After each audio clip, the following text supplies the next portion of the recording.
Bonjour à tous, bienvenue sur la chaîne YouTube Mécanique Sportive, c'est Nicolas. Aujourd'hui, je vous présente la toute nouvelle Peugeot i3008. Oui, vous avez bien entendu, i et vous pouvez le lire ici. C'est une version 100% électrique de ce SUV qui s'est vendu à des millions d'exemplaires. Les 7 dernières années représentent plus de 1 300 000 Peugeot 3008 dans la nature. Ce qui est pas mal, hein. On peut le voir avec un nouveau bleu ici. Je vous fais cette vidéo entièrement dédiée à cette voiture. On parle de toutes les motorisations, de toutes les batteries. Je vous fais une vidéo en détail. Je vous l'avais présenté déjà sur un live très rapide lors de la présentation et du reveal officiel de cette voiture. Donc là, on va faire le tour. Je vous montre un petit peu tout ce qu'il y a de nouveau. Je vous montre l'intérieur, les menus, les interfaces, ce nouvel écran qu'on va retrouver à l'intérieur. Et petite chose, pendant que je vous tiens, n'hésitez pas à vous abonner à la chaîne et le petit pouce bleu, comme ça m'aide beaucoup. On est bientôt 100 000. Imaginez-vous ce qu'on pourra faire à 100 000 abonnés. Ce sera encore plus cool et j'aimerais bien ma petite plaque à la maison. Je compte sur vous. Un petit like, abonnez. Alors, la nouvelle Peugeot i3008, elle fait partie de ce qui va se développer chez Peugeot. Ils annoncent dans les prochaines années 6 nouveaux véhicules 100% électriques. On aura 508 électriques, la 308 électrique, la i3008, la i2008, la i208 restylée, etc. Donc ça va faire vraiment beaucoup de nouveaux modèles. Celle-ci, la i3008, elle sera disponible en 3 versions. Donc on aura en électrique 3 versions et peut-être à l'avenir, on ne sait pas si ce sera développé pour le marché français, mais des versions hybrides, parce qu'il y a d'autres pays où c'est vendu, où l'électrique ça les intéresse pas trop. Malheureusement, nous on a des normes européennes qui nous disent dépêchez-vous à passer à l'électrique. Donc en électrique, on a soit la 210, soit la 320, soit la 230 long range. Très simple, électrique 210, c'est une voiture électrique 210 chevaux avec une batterie de 73 kWh positionnée sous le plancher. Je vous montrerai ensuite cette nouvelle plateforme juste après. 210 chevaux, traction. Sur les versions 210 chevaux, donc ce sera le pack de batterie 73 kWh en version traction.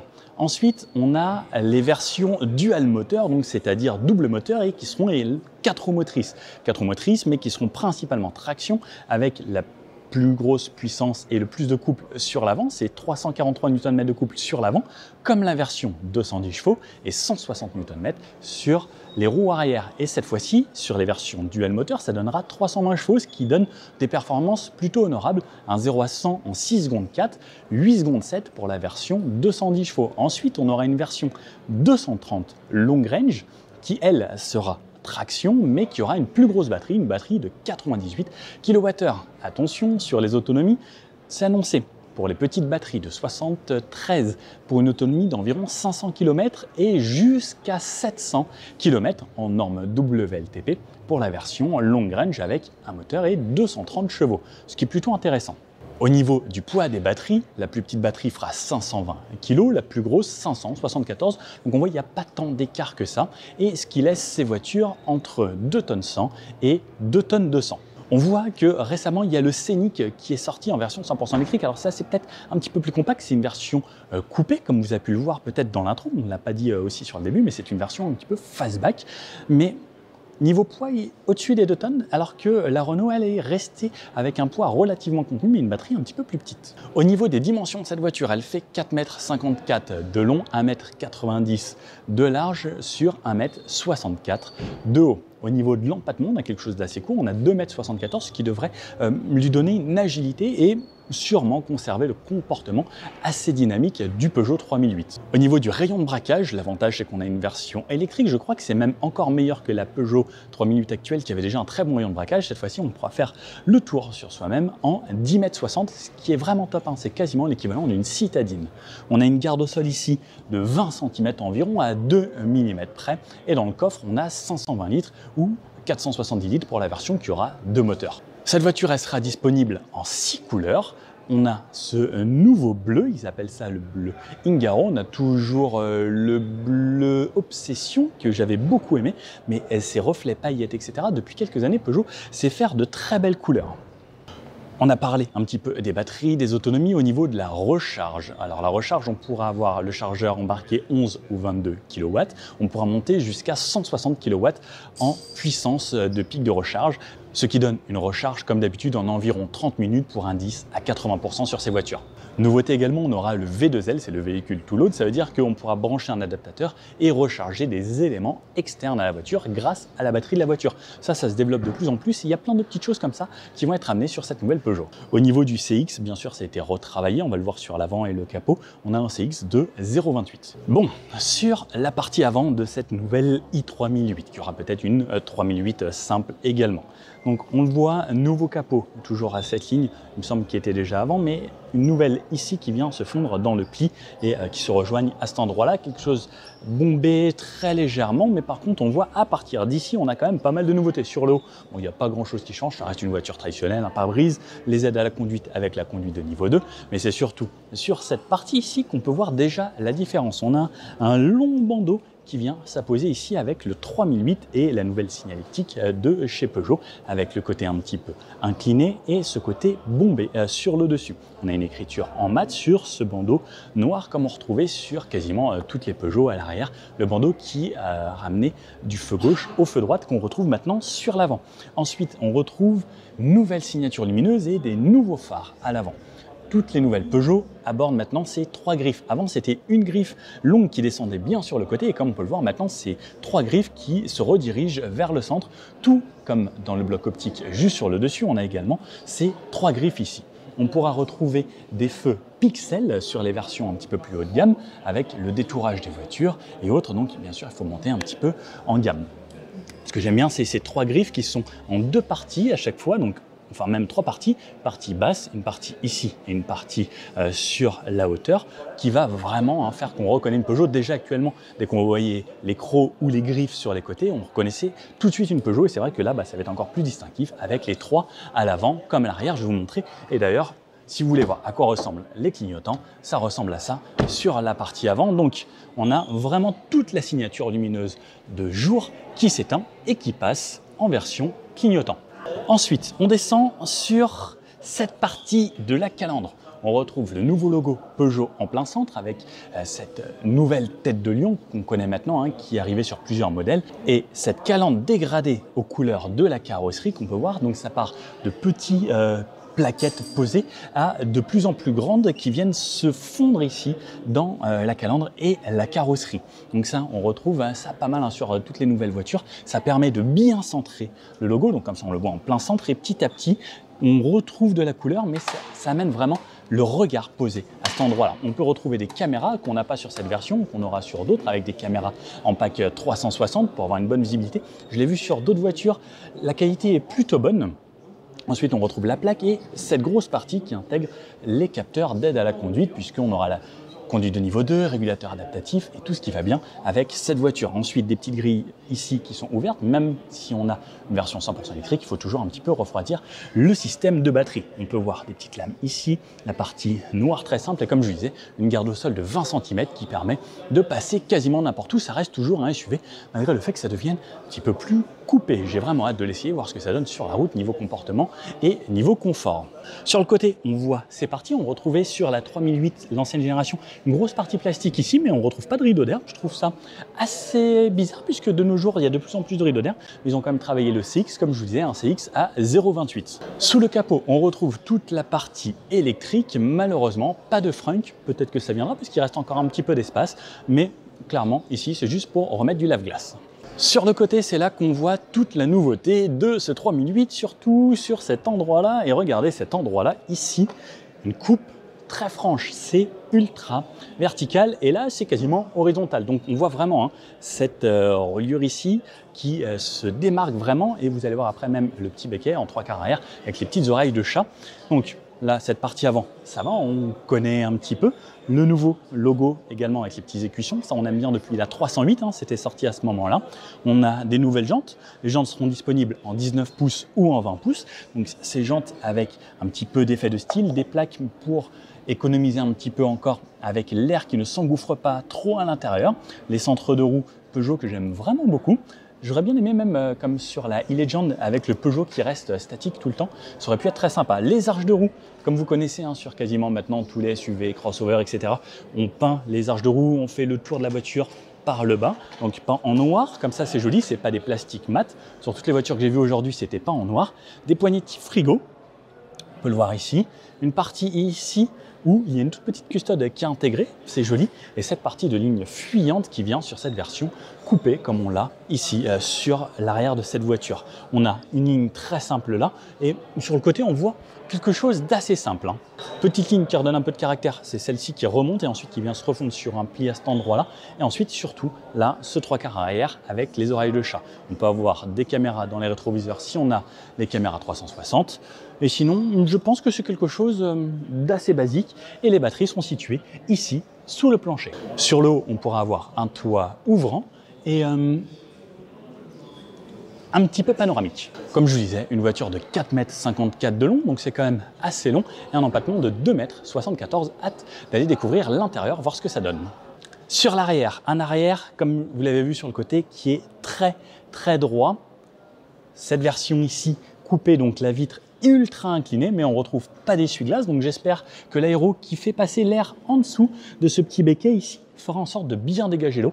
À cet endroit-là, pareil, on retrouve des petits générateurs de vortex à l'intérieur. Je pense que c'est justement fait pour guider les flux d'air au mieux pour enlever les gouttes. On retrouve les petites oreilles de chat dont je vous parle depuis tout à l'heure. Et là-haut, on a l'antenne type requin. Une vitre plutôt bien baissée et une sorte de mini queue de canard ici sur cet arrière, donc de fastback comme il l'appelle. Sur l'arrière, on retrouve donc toujours ce bandeau ici, mais comme sur les nouvelles, on retrouve le mot Peugeot qui est inscrit ici, donc pas de chrome comme vous pouvez le voir, c'est une sorte de gris un petit peu mat.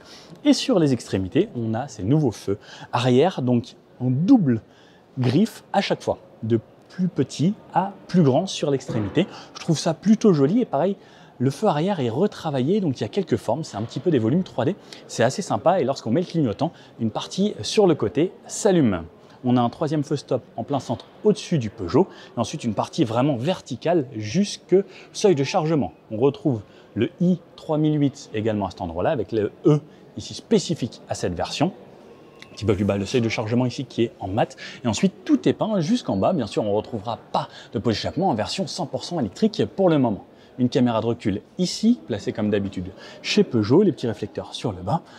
De quoi remorquer la voiture ici et donc pour trouver l'endroit où on ouvre, c'est ici. En fait, on a juste un tout petit espace qui permet juste de glisser ses doigts pour ouvrir la porte de ce coffre. Donc ça s'ouvre assez haut, on a le petit bouton pour refermer également. Et comme je vous disais, donc on aura deux volumes de coffre, soit 520 litres, soit 470 litres pour les versions qui auront double moteur. Donc vous me connaissez, 520 litres, hop, regardez, ça laisse vraiment pas mal d'espace. Comme je dis, ici on pourrait sûrement rentrer à deux personnes assez facilement. On retrouve une petite LED de ce côté-là, une prise 12 volts de ce côté-là, des petits élastiques seulement d'un côté. On a des petites attaches ici pour accrocher ces sacs. Et par contre, comme vous pouvez le voir, le seuil de chargement est assez haut. Et ensuite, on a encore de l'espace en dessous. Je peux enlever cette plage, on peut mettre une roue de secours. Si on a la sonofocale, on aura sûrement le caisson de basse à cet endroit-là. Et on a une banquette qui se rabat en 40-20-40 avec les fixations top laser Isofix sur les deux extrémités. Alors, au niveau des places arrière de cette voiture, qu'est-ce que ça va donner ? Alors, je m'installe, je monte dans cette voiture. Alors, j'ai pas forcément réglé le siège avant pour moi, donc je vais juste aller me l'avancer un petit peu. Cette fois-ci, c'est bon, il est réglé pour moi. Donc, je m'installe ici, plateforme électrique, donc ça nous donne un plancher quasiment plat, ce qui est plutôt pas mal. Et je viens fermer la portière qui est assez massive. Quand on la prend, on a une toute petite poignée pour la ramener. Des plastiques durs sur le haut, du tissu ici, la poignée ensuite, du plastique un peu partout, et une sorte de simili-cuir avec les petites couleurs qu'on connaît bien chez Peugeot. Moi, je fais 1,80 m. Au niveau des genoux, franchement, c'est suffisant. Il me reste encore quasiment une dizaine de centimètres devant les genoux. Au niveau des pieds, comme le siège est assez bas, je ne peux pas vraiment glisser mes pieds en dessous des sièges, parce que les rails sont montés à même le sol, mais pas de petits élévateurs. Au niveau de la tête, donc 1,80 m, eh bien, je ne touche pas là-haut. Par contre, je viens, lorsque je mets la tête en arrière, taper sur cette partie haute du toit qui aurait mérité pour moi d'être un petit peu plus creusée parce que c'était tout juste que ma tête vient se reposer sur mon appuie-tête, mais je touche sur le haut du toit, donc un petit peu plus creusé ici. Ça aurait été parfait. On a un accoudoir, toujours pas de petite languette chez Peugeot. Donc il faut insérer son doigt. Pour les femmes qui ont les ongles longs, c'est pas forcément très pratique. La coudoir est plutôt moelleux, on a double porte-gobelet ici, et lorsque je suis assis avec la coudoir, eh bien, franchement, c'est pas mal. On a les vitres surteintées à l'arrière, comme vous pouvez le voir, c'est une ambiance assez sombre. Après, on est dans un hangar. Double siège chauffant, donc les deux sièges d'extrémité à l'arrière sont chauffants, avec les fixations Top Taser et Isofix. Je peux rabattre, la troisième ceinture est directement ici sur la banquette, et on peut rabattre juste la partie centrale si on veut, un petit peu comme une grande trappe à ski. Hop, hop, la place du milieu. Donc je peux passer assez facilement, par contre, voilà, mon pied ne passe pas du tout ici, parce qu'on a cette grosse boîte au centre, donc je vais être obligé de laisser les pieds un petit peu écartés. Au niveau des boucles de ceinture, c'est plutôt bien, j'ai de la place pour la tête, et bon pareil, quand je viens me mettre en arrière, je viens cogner directement là-haut, mais sinon, l'assise est plutôt confortable, je sens un petit peu les boucles de ceinture ici, mais ça va, c'est pas dérangeant, et le dossier est assez mou, bon, plutôt pas mal, on a des petits filets juste ici, c'est assez creusé, et là on a une texture assez douce, c'est plutôt sympa cet intérieur. Allez, je vous emmène avec moi découvrir l'intérieur de ce véhicule, surtout au niveau conducteur, puisqu'il y a pas mal d'évolutions. Les poignées, donc toujours petit frigo avec le petit truc pour le keyless. Et on va aller à l'intérieur. Alors, il fait pas mal chaud. Aujourd'hui, je me recule. Et comme vous pouvez le voir, on tombe sur un tout nouvel intérieur dans cette voiture. On peut voir tout de suite le volant, mais surtout, moi, ce qui me choque, c'est ça. Ce qui me surprend énormément, c'est ce nouveau iCockpit panoramique. Ils l'ont appelé panoramique parce que panoramique max là. Donc, contrairement à beaucoup de marques, vous savez, BMW, Mercedes, Hyundai, etc., c'est deux écrans à chaque fois de 12,3 pouces, quasiment toutes les marques. Regardez là, ils ont fait un truc top, c'est un seul écran innovant qui va de là à là, qui fait 21 pouces de diagonale. Là, c'est vraiment très cool. On a le côté tactile de ce côté-là, et de ce côté-là, ce n'est pas tactile. Donc, seulement cette partie qui est tactile, mais c'est un seul écran, et c'est vraiment top de chez top, j'adore. Alors, on connaît chez Peugeot, ça veut dire qu'il faut baisser le volant comme ça, et ensuite regarder par-dessus le volant. Évolution, donc sur tout ça, je reviens après dessus. Première évolution, plus légère, ça va être ce volant, qui est toujours de la même forme, double mets-plat, la finition GT sur cette voiture. Et on peut le voir sur le côté ici, les aides à la conduite, l'assistant, donc avec le régulateur adaptatif, le limiteur de vitesse, la distance entre moi et le véhicule qui me précède, ici, plus vite, moins vite, et pause ou réactiver le régulateur. Ensuite, le nouveau logo Peugeot en plein centre, et sur la droite, le volume gauche et droite, plus ou moins fort, changer de média, la commande vocale décrochée au téléphone ici. Ensuite, on retrouvera des palettes derrière le volant. Pour la régénération, on aura 3 types de régénération plus ou moins fortes. Ensuite, les essuie-glaces sur la droite avec de nouveaux commodos, comme vous pouvez le voir, et sur la gauche, le commodo pour les phares et les feux avec un mode, bien sûr, automatique, et le nouveau mode avec les pixels LED, avec le détourage des voitures. Ensuite, ce que j'aime bien, c'est toujours ce côté tissu qui fait le tour de la voiture, qui finit bien cet intérieur, et cette nouvelle ambiance intérieure ici, comme vous pouvez le voir, qui donne vraiment un effet relief 3D texturé autour, et ça fait vraiment le tour si vous faites passer comme ça derrière l'écran. C'est quand même assez incroyable, et je trouve ça vraiment joli avec cet écran qui vient se mettre ici en lévitation derrière. Regardez, en fait, on ne voit aucun support, c'est vraiment mis à l'arrière. On a quand même l'éclairage, je trouve ça très joli. Je pense que de nuit, ça fera une ambiance lumineuse sympa. Et on a 6 ou 8 couleurs à confirmer à l'intérieur, le vert, le rouge, etc. Mais il me semble que c'est 6 ou 8. On démarre la voiture juste ici, et comme vous pouvez voir, la boîte de vitesse est passée là. Donc comme sur les voitures un peu haut de gamme, comme chez Porsche, à cet endroit-là. Et on l'a plus sur la console centrale. Donc évolution de ça, évolution des aérateurs qui sont ici et ici. Donc un pour le passager, un pour moi, et le passager a son deuxième là-haut, que je trouve vraiment très stylé. Pareil, qui est un petit peu en lévitation dans cette partie 3D. Et celui-ci à cet endroit-là. Donc on a vraiment une voiture qui n'est pas symétrique à gauche et à droite. Et pareil, tout est concentré pour le conducteur ici. Vous allez adorer cet endroit et conduire cette voiture, parce que regardez, tout est vraiment fait pour vous. Ensuite, on a à côté de ça les parties climatisation, les high toggle qu'on peut personnaliser ici. Donc j'ai une touche home qui peut me permettre de retourner dans les menus là-haut à la touche home. On va pouvoir faire défiler ici, donc comme on peut le voir, la climatisation, les réglages, les murs d'application, les infos de la voiture, le e-save, la cartographie, la radio. Donc ça, c'est des choses que je peux personnaliser. Il me semble qu'on peut descendre et avoir quelques raccourcis avec le home personnalisé. Également pas mal de choses. Un petit peu plus bas, on va voir la clim ici. Je peux l'éteindre. Je peux mettre la clim au mini ou au max, des embuages avant, recyclage d'air, des embuages à l'avant et les drive modes ici où je vais pouvoir avoir, là sur cette voiture, sport, normal et éco. On aura également un mode 4 roues motrices sur les versions 4 roues motrices. Le warning, juste ici. Le volume pour la radio, ici où je pourrais éteindre. Là, il me semble, je crois que je peux désactiver de cette façon. Non, il faut vraiment... Ah non, il faut appuyer dessus. Le frein de stationnement ici, double porte-gobelet, et regardez, nouveauté, c'est ça. J'appuie là et ça bascule. Donc j'ai un rangement caché ici. Il me semble qu'on a 37 litres de rangement dans l'intérieur de cette voiture. 2 ports USB type C juste ici. On a un grand bac de rangement, vous pouvez voir, hein, je peux mettre ma main, c'est assez profond. Une prise allume-cigare 12 volts, je peux refermer. J'ai toujours le chargeur de téléphone par induction à cet endroit-là, caché ici, au cas où j'oublie mon téléphone, ben, ça ne se verra pas non plus. Je vais rallumer ça, puisque au final, là, quand j'appuie ici, je crois que ça m'éteint tout le système d'écran. Ensuite, là, toujours comme chez Peugeot, le coffre avec les clés de cette voiture. Les clés ressemblent à ça, donc ça reste toujours basique avec le nouveau logo Peugeot. Là, ici, la petite boîte qu'on peut bouger, et c'est quand même assez spacieux. Ça me semble pas ventilé. Je pense que ce n'est pas ventilé à l'intérieur. Donc on a du rangement là, on a du rangement là, on a du rangement là, ce qui est plutôt bien. Et on a encore la boîte à gants qui est assez grande. Par contre, je pense pas qu'on puisse rentrer une grande bouteille ici. Mais par contre, on pourra la rentrer dans les portières. Donc le tissu, comme je l'ai dit, cette perspective ici très sympathique. Là où on a un petit rétroviseur très simple. On a une vue... Ah, on voit pas grand chose à l'arrière puisque la vitre est vraiment très inclinée. Là-haut, le toit ouvrant que je peux ouvrir.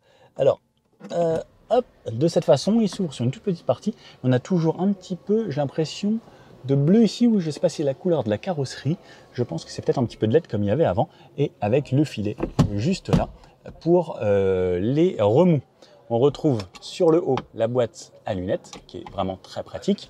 Là-haut, ça, les LED bien blanches, bel éclairage. C'est assez sympa. Une poignée pour tout le monde. Et voilà à quoi ça ressemble vu d'ici. C'est plutôt pas mal. J'ai hâte de l'essayer cette voiture, voir si on garde toujours le même comportement dynamique. Alors on va gagner un petit peu de points puisque entre 2100 et 2200 kg, c'est bien plus lourd que les anciens 3008. Il y a peut-être des versions hybrides qui arriveront pour la France. N'hésitez pas à les demander parce que je pense que ça reste quand même très cool. Même si 700 km d'autonomie WLTP, ça commence à devenir sympa. Hâte de voir ce que ça peut donner sur autoroute si on peut partir en vacances avec ce genre de voiture électrique. Avec la recharge 160 kW, ça devient assez intéressant. À voir. Je vous ai pas tout montré. Je vous ai pas montré les sièges, par exemple. Ces sièges, donc là, ici, avec une sorte de cuir. Alors, je sais pas si c'est du cuir exactement ou pas. Par contre, ça, j'aime bien. Comme sur une voiture vraiment premium, le logo Peugeot en plein centre, directement embossé là, dans cette partie. On a, hop, le réglage, hauteur et autres, un petit peu de tissu, et la vue sur l'arrière ressemble à ça. Bah, c'est plutôt pas mal. Au niveau du pédalier, 2 pédales, puisque voiture électrique, pédalier aluminium avec un gros repose-pied sur le côté, bien pratique. Je vous aurais bien dit, bon, on l'essaye, mais malheureusement, on ne peut pas là. Bon alors, ce nouveau Peugeot i3008, bah oui, i3008, puisqu'il n'est disponible qu'en version électrique pour le moment, avec quand même de grosses batteries, ce qui est quand même intéressant. Le look, il a vraiment radicalement changé. Le fait que ça devienne un coupé, les gens aiment de plus en plus les coupés depuis le X6M. Enfin, X6M, pas forcément M. J'aime bien M parce que c'est encore plus cool. Mais depuis le X6, ils ont sorti plein de choses. Même Renault, Peugeot, tout le monde s'y met maintenant vraiment. Hein, ça devient de plus en plus à la mode. Et que ce soit sur les SUV premium, tout comme les SUV qui descendent un petit peu en gamme. Mais là, le 3008, j'ai l'impression qu'il prend quand même un petit coup... on remonte un peu, j'ai hâte de connaître les prix puisque certains déjà en PHEV frôlaient quasiment les 60 000 €. J'ai hâte de voir ce que ça donne ça en version GT avec la grosse batterie. À mon avis, ça va pas être donné, mais j'ai surtout hâte de l'essayer, voir ce que ça donne sur la route. À mon avis, ça doit être très confortable, silencieux et puissant. Puisque jusqu'à 320 chevaux, ça va devenir intéressant. Et le fait qu'il y ait une 4 roues motrices, ça peut être un plus. Et l'autonomie pour la longue range, jusqu'à 700 km annoncé, ça veut dire qu'on fera sûrement environ 500. Ça commence à devenir très intéressant.